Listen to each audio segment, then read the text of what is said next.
جا رہا ہے بیاج جس کے بارے میں آپ صلی اللہ علیہ وسلم نے فرمایا کہ اگر سود کا ایک بھی دانہ اگر کسی نے کھایا، یوں سمجھے وہ اپنی سگی ماں سے اس نے 70 دفعہ کالا منہ کیا۔ کتنا بڑا گناہ! اللہ کا قرآن فرما رہے ہیں الذین یاکلون الربا لا یقومون الا کما یقوم الذی یتخبطہ الشیطان من المس،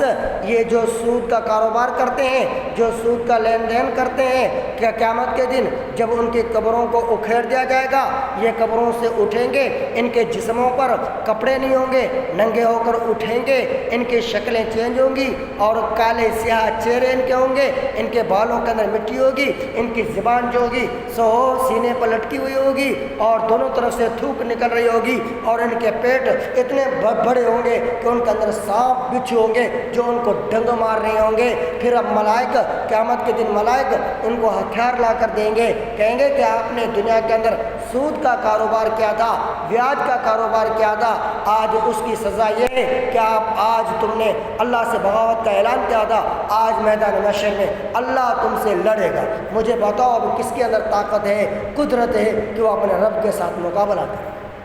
فَأْذَنُوا بِحَرْبٍ مِّنَ اللَّهِ وَرَسُولِهِ، اللہ نے یہ بات قرآن میں بیان فرمائی،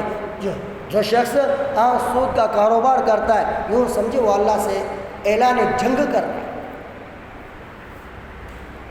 آج سود سے توبہ کریں کہ ہم اپنے کاروبار میں سود نہیں لیں گے۔